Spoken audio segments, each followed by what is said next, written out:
may have considered it, and so I asked her to come in and share some of her information with you as to how she does that, in case any of you want to add that to the things that you do. So, can you tell us a little bit about your educational background first, Nikki? Because it's a little bit different than most people's. It kind of went in a big figure 8, essentially. So I started out biology so I could go into kinesiology when I was in my undergrad and as a freshman in college. And then I got burnt out because I started that all the way back in high school. So then I switched to political science. And then I got my personal training certificate because in college I did start training. I did group fitness things and spin and all of that, and while pursuing the political science degree. Then after college, when I graduated, I had my personal training certificate, and I was doing that for fun while working a regular career and something else. And then I got my master's in business because I knew I wanted to open up a studio. And we relocated, so it gave me an opportunity to quit my job and open up the studio, and I used my business degree to help me with that. And it was really basically full circle. I knew I wanted to do fitness or something in the health department, which is why I started biology. And then I ended up doing that anyways. So that's interesting. Yeah, you think of people with an MBA as sitting behind a desk all day and night, and which is what I did before I got my MBA. I was in marketing and PR, and I sat behind a desk, and I was going crazy. So I can imagine. I can imagine. Yeah, no one in the class that you're talking to is going to want to do that. No. So that's great. Thank you. Can I ask you, who's your certification from?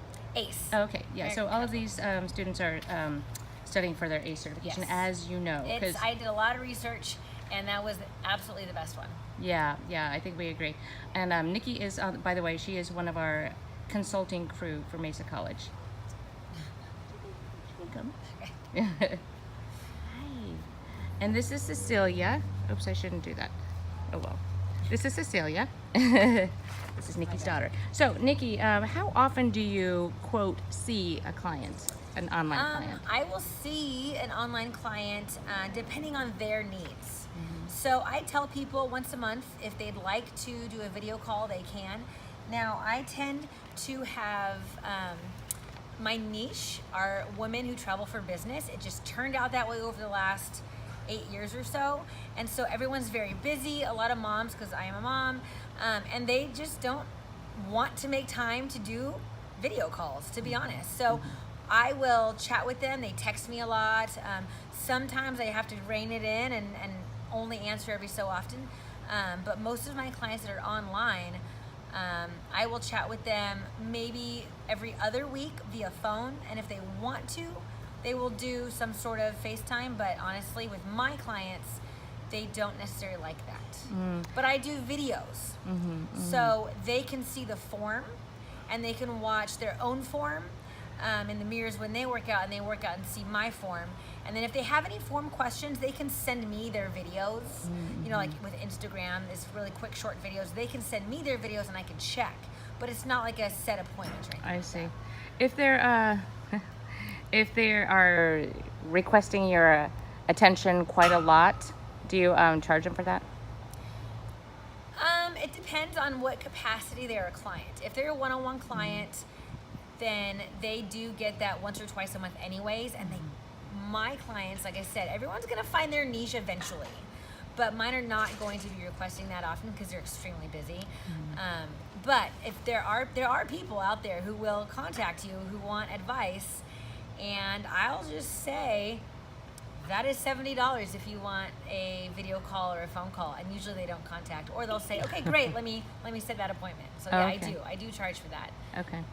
Is that at your rate, your online rate, $70 an hour? Depends on what they want. I see. If they want to talk about basic healthy lifestyle stuff, it's not that much because I could talk about it forever. So, but typically it's 60 to 70 depending on like what it is for a phone call. Yeah. Why did you decide to do online training? Did that happen when you became a mom? Actually, no. It happened while I owned my studio. I was so full that I couldn't take any more clients in person. You only have so many hours in the day. You can't really fill it up. If everyone wants to be one-on-one, you can't just stick someone else in there with them. So I started doing online training because they still got the one-on-one program, and they still got to speak with me. And then every once in a while, they'd actually come into the studio and meet with me.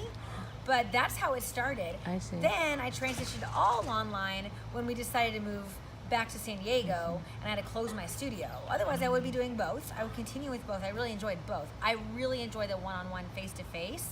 I think as personal trainers, we love that. I really do. Which is why I still teach and train people here in person, because I like the one-on-one. But I went all online with any one-on-one client after I closed my studio down and I had to move. I see. Yeah. I see. That makes sense. So, and how much time do you spend with your digital clients? You say you send them videos. How long are the videos? Oh, seconds. Okay, so just real quick form video? Yes, I will film, every once in a while if I have free time, I'll go in my garage. I have a little gym in my garage, and I can film me doing some exercise, and I'll just, a few seconds, and then I can put that on YouTube and then send them the link. This is how you do a squat, or this is a bicep curl, or whatever it is they need to do that's in their program.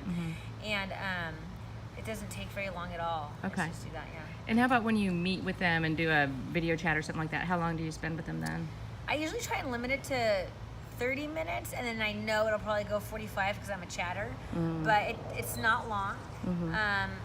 Some people will, the needier ones, the ones that have issues going on that aren't even fitness related, but it is important to get through those things for themselves. Sure.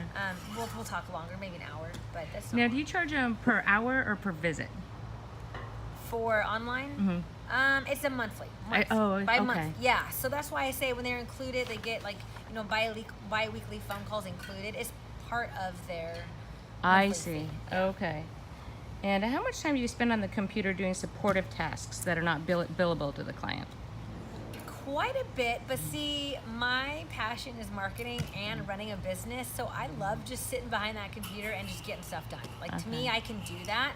It's necessary to drive the business. It is. You have to put yourself out there. You have to put your business out there. You have to be visible. So you have to be able to do that. You have to keep track of your time, and you have to keep track of your clients and the money coming in, the money going out. There's things you have to keep track of. So Sure. I would say I've gotten it down to a science, so maybe 2 hours, 3 hours a week on some weeks. But yeah. All right. And how do you market yourself?